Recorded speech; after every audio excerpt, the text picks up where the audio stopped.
Hello students, welcome to my channel easy learning accounts. और आज हम एक बहुत ही इंपॉर्टेंट चैप्टर का वन शॉट रिवीजन करने वाले हैं जिसका नाम है अकाउंटिंग रेशो, या फिर हम बोल सकते हैं रेशो एनालिसिस, जो कि हमारे पार्ट बी अकाउंटेंसी में थर्ड बुक में हमें नजर आएगा। या तो 3 नंबर का न्यूमेरिकल या 4 नंबर का, और साथ में 1 या 2 इसके एमसीक्यूज भी हमें नजर आएंगे। तो हम वन शॉट में इसके सारे फॉर्मूले, क्या क्या टाइप्स हैं, ये सारे पॉइंट्स आज डिस्कस करेंगे। तो चैप्टर है हमारा अकाउंटिंग रेशो। तो अकाउंटिंग रेशो क्या होता है बच्चों? एक अर्थमेटिकल रिलेशन बिटवीन 2 और more numbers that can be expressed as fraction. Pure ratio होता है जिसका डिनोमिनेटर 1 होता है, परसेंटेज, प्रपोर्शन या फिर टाइम्स। तो ये इसके एक्सप्रेशंस हैं किसके? अकाउंटिंग रेशोज के।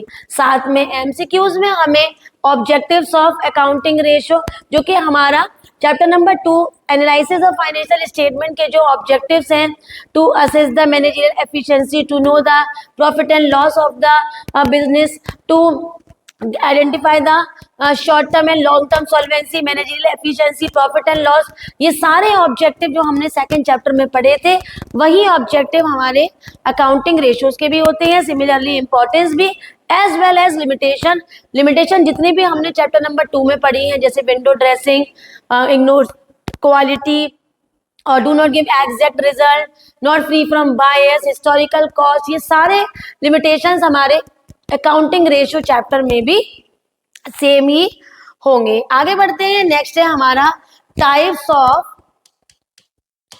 Accounting ratios. तो सबसे इंपॉर्टेंट है हमारे कौन कौन से अकाउंटिंग रेशियोज हैं, इसके फॉर्मूले, इसके कॉन्सेप्ट सबको डिस्कस कर लें तो कम से कम एक जगह बच्चों के पास सारे फॉर्मूले होंगे ताकि वो इजीली इसको रिवाइज कर पाए।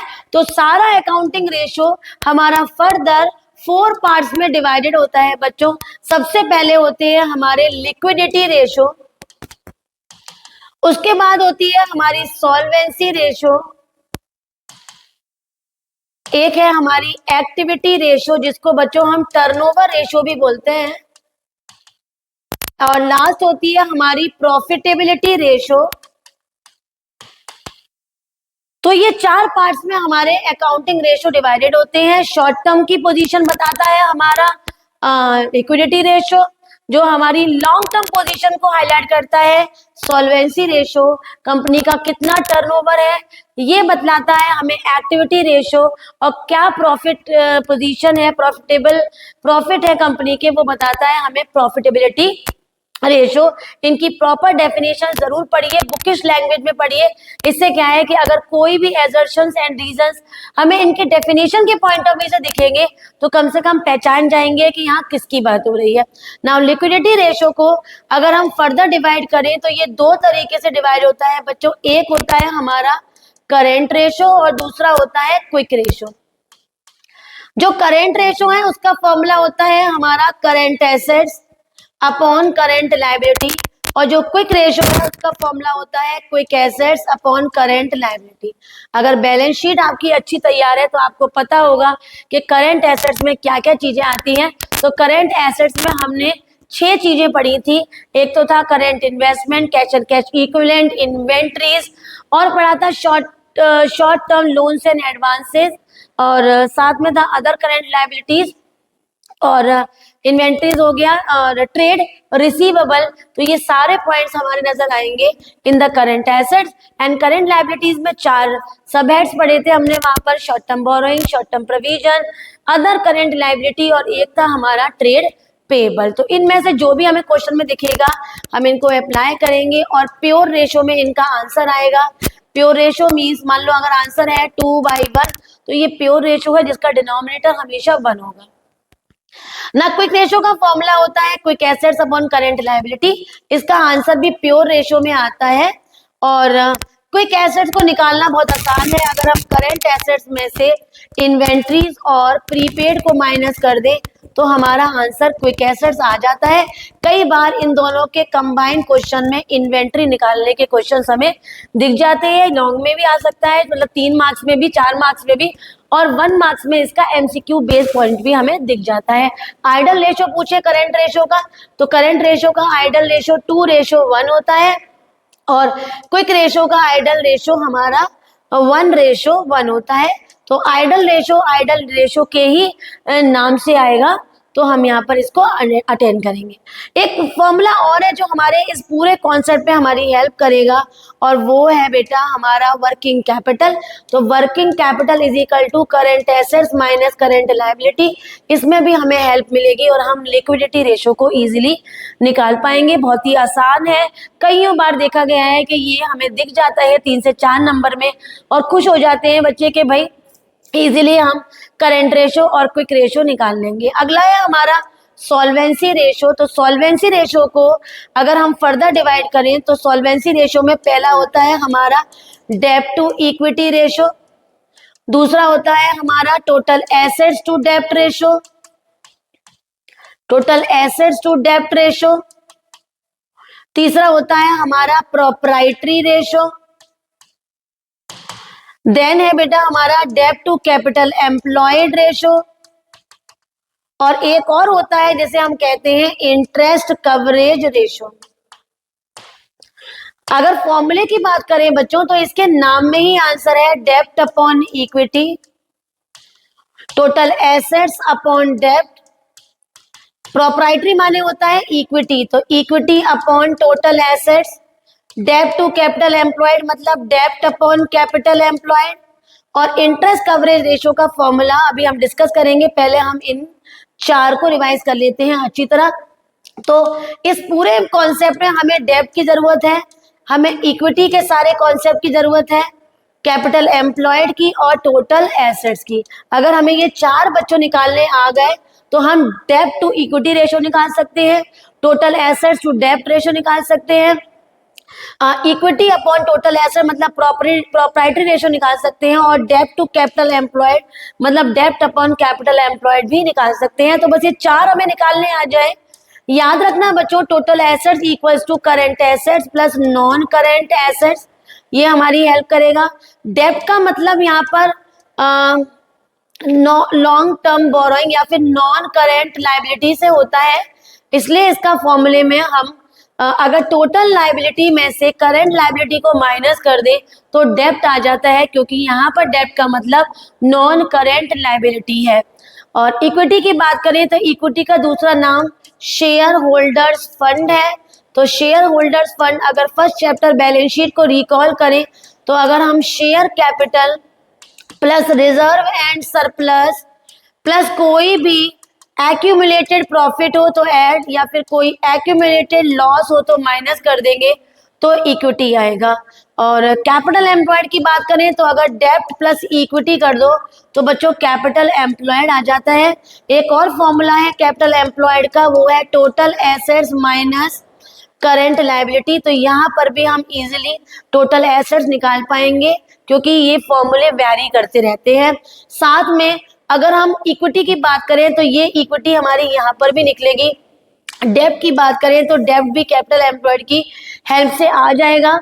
और अगर डेब्ट मतलब non current liability as such हो तो लॉन्ग टर्म बोरोइंग और क्या याद किया था बेटा इसके सब हेड्स में हमने, लॉन्ग टर्म प्रोविजन और अदर नॉन करेंट लायबिलिटीज, इनको ऐड कर लो तो डेब्ट बन जाता है। कभी कभी क्वेश्चन में केवल परसेंटेज डिबेंचर दे रखा होगा और वो हम समझ जाएंगे कि ये केवल डेब्ट की बात कर रहे हैं।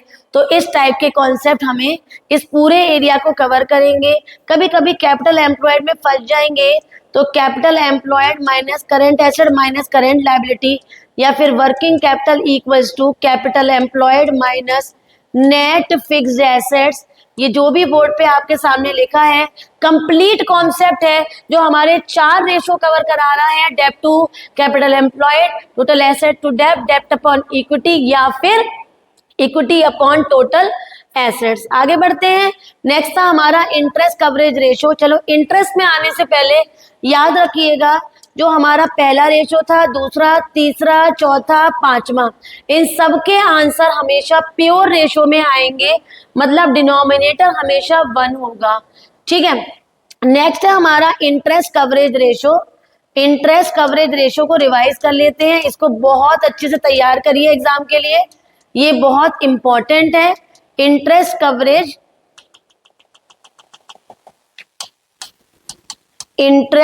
कवरेज रेशो, तो इंटरेस्ट कवरेज रेशो का फॉर्मूला होता है net profit before interest and tax divided by interest on long term debt. तो आंसर निकलेगा इसका हमारा टाइम्स में, ठीक है, आंसर निकलेगा टाइम्स में। Net profit before tax and interest direct given है तो इजीली डिवाइड कर देना, और net profit after interest and tax दे रखा है तो बच्चों बिफोर को एक्स मान लेंगे। मान लो 30% टैक्स रेट है तो 30% ऑफ एक्स, जिसको हम बोल सकते हैं एक्स माइनस 0.3x, और यहाँ पर मान लो 7 लाख का हमें प्रॉफिट आफ्टर टैक्स दे रखा है तो 0.7x को हम 7 लाख लिख देंगे। x is equal to 7 lakh divided by 0.7 हटाएंगे और हमारा नेट प्रॉफिट बिफोर टैक्स आ जाएगा। तो इस टाइप का क्वेश्चन आप जरूर करिए और बहुत इंपॉर्टेंट है इंटरेस्ट कवरेज रेशो। आगे बढ़ते हैं, हमारा नेक्स्ट है वो हम चले गए हमारे तीसरे रेशो पे जिसका नाम है एक्टिविटी रेशो, जिसको हम बच्चों टर्नओवर रेशो भी बोलते हैं। इसका पहला होता है इन्वेंट्री टर्नओवर रेशो, दूसरा होता है हमारा ट्रेड रिसीवेबल टर्नओवर रेशो, आप एग्जाम में फुल फॉर्म में ही लिखना, trade payable turnover ratio, next है वर्किंग कैपिटल टर्नओवर रेशो, उसके अलावा में है हमारा नेट एसेट्स टर्नओवर रेशो और फिक्स्ड एसेट्स टर्नओवर रेशो। पहले का अगर हम फॉर्मूला रिवाइज करें, अच्छा बच्चों इन सब का आंसर टाइम्स में ही आएगा इंक्लूडिंग इंटरेस्ट कवरेज रेशो। तो इसका फॉर्मूला है कॉस्ट अपॉन एवरेज इन्वेंट्री, दूसरे का हमारा है credit sale upon average trade receivable, next है हमारा credit purchase upon average trade payable. यहाँ पर नेट वैल्यू और लगा दो क्योंकि रिटर्न होगा तो माइनस हो जाएगा। इसका है WCTR का revenue upon working capital, next है रेवेन्यू अपॉन नेट एसेट्स, और तीसरे का है रेवेन्यू अपॉन फिक्स्ड एसेट्स या नेट फिक्स्ड एसेट्स। तो ये तो इनके डायरेक्ट फॉर्मूला हो गया ताकि हमें आसानी से हम इन्हें अटेंड कर पाए। अब देख लेते हैं कि इनका डिस्क्रिप्शन क्या है। जैसे कॉस्ट में हमारा फॉर्मूला यूज होगा रेवेन्यू माइनस ग्रॉस प्रॉफिट, एक और फॉर्मूला है opening inventory plus net purchase plus direct expenses minus closing inventory. याद रखना डायरेक्ट एक्सपेंसेस में आपको बोर्ड्स में कैरेज या वेजेस दिखेगा, उसके अलावा कुछ भी नहीं दिखेगा। Average inventory opening inventory plus closing inventory upon 2, और केवल क्वेश्चन में एक ही इन्वेंट्री है तो आप अपॉन 2 मत करना क्योंकि वही एवरेज माना जाएगा। नेट सेल मतलब नेट क्रेडिट सेल, अगर आप टोटल सेल में से या फिर रेवेन्यू में से कैश सेल को माइनस निकालेंगे तो आपका क्रेडिट सेल आएगा। और एवरेज ट्रेड रिसीवेबल मतलब opening trade receivable plus closing trade receivable upon 2। कभी कभी आपका एवरेज पेमेंट पीरियड भी पूछते हैं तो एवरेज कलेक्शन पीरियड या पेमेंट पीरियड आएगा तो उसको भी हम क्या करेंगे, जो हमारा TPTR है या TRTR है मतलब ट्रेड रिसीवेबल टर्नओवर रेशो है या ट्रेड पेबल टर्नओवर रेशो है, मंथ में है तो 12 अपॉन TRTR और ईयर में है तो 365 अपॉन TRTR। इससे हम एवरेज कलेक्शन और एवरेज पेमेंट पीरियड भी निकाल लेते हैं। और अगर क्रेडिट परचेज की बात करें तो बच्चों अगर टोटल परचेज में से कैश परचेज माइनस कर दो तो हमारा क्रेडिट परचेज निकलता है, और average trade payable opening trade payable plus closing trade payable upon 2। अच्छा ट्रेड पेबल आपको पता ही होगा कि अगर क्रेडिटर्स और बिल्स पेबल ऐड हो जाए तो ट्रेड पेबल होता है। सिमिलरली ट्रेड रिसीवेबल अगर डेटर्स और बिल्स रिसीवेबल ऐड हो जाए या दोनों को मिला लो तो क्या बन जाता है हमारा ट्रेड रिसीवेबल। नाउ रेवेन्यू का फॉर्मूला आपको यहीं से ही काम आएगा, बस रेवेन्यू माने नेट सेल होता है और नेट सेल का मतलब होता है sale minus sales return. Working capital का फॉर्मूला हमने डिस्कस कर लिया था अभी, तो वर्किंग कैपिटल का फॉर्मूला हम यहाँ से उठाएंगे। वर्किंग कैपिटल का capital employed minus net fixed assets, capital employed equals to working capital C A minus C L, तो इनको कॉम्बो में घूमकर आपको कैसे भी वर्किंग कैपिटल आपका निकल आएगा। आगे बढ़ते हैं, रेवेन्यू हमारा यहाँ पर भी आएगा। और नेट एसेट्स का मतलब होता है कैपिटल एम्प्लॉयड। नेट एसेट्स का मतलब कैपिटल एम्प्लॉयड होता है, इसलिए net asset turnover ratio capital employed turnover ratio के नाम से भी आ सकता है। और कैपिटल एम्प्लॉयड का फॉर्मूला हम वही यूज करेंगे। फिक्स एसेट नेट की अगर बात करें तो फिक्स एसेट्स में से अगर डेप्रीसिएशन माइनस कर दो तो नेट फिक्स एसेट्स बनता है। तो यहाँ पर हमारे एक्टिविटी रेशियो भी रिवाइज हो गया। और उसके बाद लास्ट है बच्चों हमारा प्रॉफिटेबिलिटी रेशियो।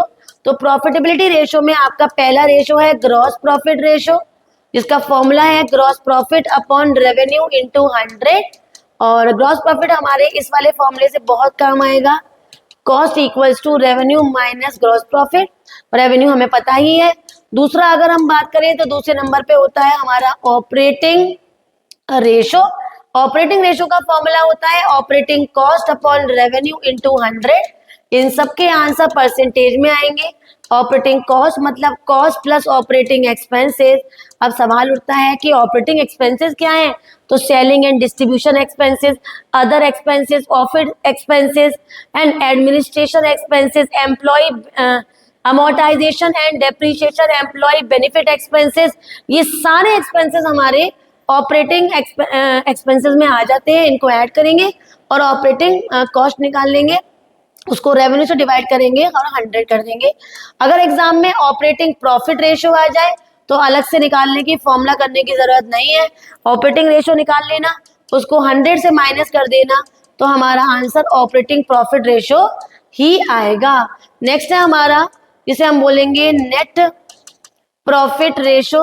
और नेट प्रॉफिट रेशियो का फॉर्मूला होता है net profit after tax divided by revenue into 100। तो नेट प्रॉफिट आफ्टर टैक्स को रेवेन्यू से डिवाइड करें और इंटू 100 कर दिए तो नेट प्रॉफिट रेशियो आता है। Last but not least next है हमारा रिटर्न ऑन इन्वेस्टमेंट। तो रिटर्न ऑन इन्वेस्टमेंट का फॉर्मूला और क्वेश्चन आप इजीली सॉल्व कर पाएंगे अगर आपको आता है इंटरेस्ट कवरेज रेशियो निकालना। तो इसका फॉर्मूला भी होता है profit before interest and tax and dividend but divided by capital employed into 100। तो इससे भी हमारा रिटर्न ऑन इन्वेस्टमेंट निकलता है। इंटरेस्ट कवरेज रेशियो में हम इंटरेस्ट से डिवाइड करते थे, यहाँ पर कैपिटल एम्प्लॉयड से डिवाइड करके इनटू 100 करेंगे। और यहाँ हमारे सारे के सारे रेशियो विद फॉर्मूला रिवाइज हो गए। कोई प्रेडिक्शन नहीं है कि कौन सा रेशियो इंपॉर्टेंट है। फिर भी मैं चाहूंगी कि आप current ratio, quick ratio, gross profit ratio, return on investment and interest coverage ratio, इनको एक बार अच्छे से देख ले ताकि अगर ये आ जाए तो हमारे पूरे में से पूरे नंबर आए। और कोई डाउट हो तो आप कमेंट करके पूछ सकते हैं। Bye bye.